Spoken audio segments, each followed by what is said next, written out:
Good morning, everybody. This is Adam Vore, Vice President of the Citizens Committee for Restructured Government, www.ccrg.info, here with the CCRG News Roundup for today, Monday, July 30th.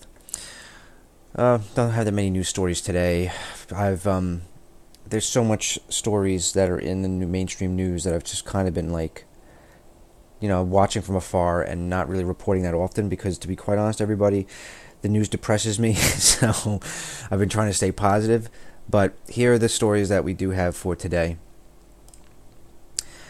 U.S. Army purchases a riot gear as fears over civil unrest grow. Now, let me just read a little bit from this story for you guys right here. It's not just the Department of Homeland Security that is gearing up for the prospect of civil unrest in America. The U.S. Army also recently purchased a stock of riot gear, including batons, face masks, and body shields. As we reported last week, as reported by Alex Jones, InfoWars, the DHS has put out an urgent solicitation for hundreds of items of riot gear in preparation for expected unrest. Expected unrest. So that it's expected at the upcoming National Republican National Convention, Democratic National Convention, and next year's presidential inauguration. So they're basically saying that they understand that the people of the United States are really pissed off. They know that all their leaders are just puppets, and they're getting riot gear ready to combat people in the streets that just want to protest and want justice for the evils and atrocities that are perpetrated amongst the American people. So they're starting to get ready to defend themselves against regular people who just want the world to be better. And this is also an excuse for people who are peacefully protesting so they can beat them up, because I'm going to get to that picture. I think I have it. There it is. This is in Anaheim, California right now. Look at the gear. They're in full combat gear, camo gear. This is in Anaheim, California, because of the innocent victim that was shot by police officers who was just minding his business, and there was protests, and then they became bigger. Now people are starting to rise up against Anaheim, California. They're really pissed off right now, and it's spreading in California as well. There's lots and lots of pics, so all you have to do is just type in Anaheim, California, go to Google, and you will find more, I guarantee you.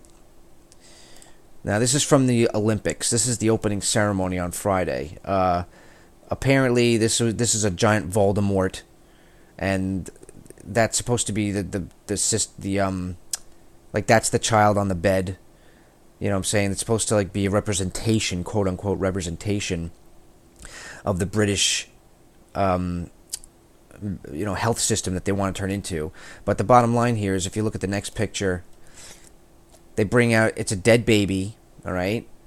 It's a healthcare army with all these doctors and nurses, so you can see the nurse uniforms, and evil death bringer. Okay, I think we're set. So that's basically, someone made that a little funny, but it's basically true. What the frick is the point of this opening ceremony? You're bringing a dead baby into a hooded figure who basically is, they're worshiping as, Lucifer. So that's really totally sick. I also have another picture which I found, which I couldn't find. I found it. I went down, scrolled down Facebook, and it disappeared. What are the odds? But they spent about $30 billion on this setup on the Olympics. You know what you could have fed Africa? You could have literally fed the whole country of Africa with $30 billion. Yet you choose to do this gigantic satanic ceremony. It's disgusting. It's just disgusting. This is a very important article. Water-powered car hits mainstream in Pakistan. All right, so Pakistan, they basically shows how he puts water into his vehicle, and it runs. And they were very happy, saying how this is going to help the country. Now, they already have water technology, hydrogen fuel cell technology, that you can actually put water in. It breaks the molecules of the hydrogen and the water and the oxygen, breaks the water apart. Oxygen is released into the atmosphere, so you're actually helping the environment. And hydrogen is very highly energetic and combustible, is combusted into the engine, it's a piston, and you got a propulsion device with water. All you need is a battery a spark source and hydrogen. It breaks down the hydrogen. It's that simple. And I know multiple people who make free energy devices.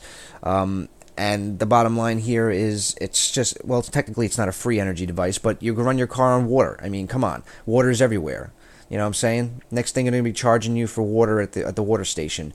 But the bottom line here is you can build your own, you can build your own unit. But everybody who builds their own unit that runs on water, runs on magnets, they end up getting a knock on their door, from government, going, oh, you're either going to sell us this patent or we're going to kill you and your family.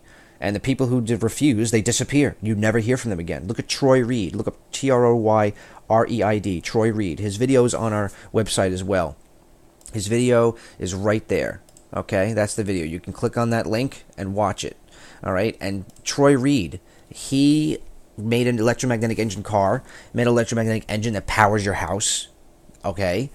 And he was like, oh, I'm so excited. This was back in the 90s, like the mid-90s. And the guy just disappeared. He disappeared off the face of the planet. No one knows what happened to him. Because people who actually try to make the world a better place like that and take away power from the oil companies, they just wind up dead or broke, incarcerated, in jail, in prison, in mental institutions, or it's just terrible. It's terrible, and we need to come together. We need to protect these people under a witness protection program, which is what the CCRG wants to do. We need the funding so we can protect people that want to come forth with life-saving and life-changing technologies, and people and victims of child abuse, and government officials who want to defect from the government. We need to protect them with armed guards, and we need the money for this so we can share their story with the world. And that's what our goal is to do. Not only that, but then to change the world. So this is the last photo. I thought this was very, very important. Very important. Basically what it is, an anthropologist went to Africa, a South African village. Okay, here we go. An anthropologist proposed a game to the kids in an African tribe. He put a basket full of fruit near a tree and told the kids that whoever got there first won the sweet fruits. When he told them to run, they all took each other's hands and ran together. Then sat together, enjoying the treats. They all shared it. Okay? These people have nothing, and they understand the concept of sharing. Okay? So maybe we all need to go back to having nothing, and then we can start sharing again. Maybe that'll work. So then when he asked them why they had run like this, as one could have had all the fruits for himself, they said, Ubuntu. How can one of us be happy if all the other ones are sad? Ubuntu in the Xhosa culture means I am because we are. So these amazing children, who are just simple children, understand the concept of community. They understand the concept of sharing. They understand the concept of real love for your neighbor. Remember what Christ said, love thy neighbor as thyself. These kids are doing it, and they probably don't even know Christianity. They're doing it without learning the lesson of Christ. All right, what does that say for everybody else who knows the lesson of Christ? All right, this gives me hope for the future when I see this, okay? This gives me hope for the future. So I leave you all with this. Ponder on this, meditate on this. God bless you all. This is Adam Vore, Vice President of the CCRG, signing out.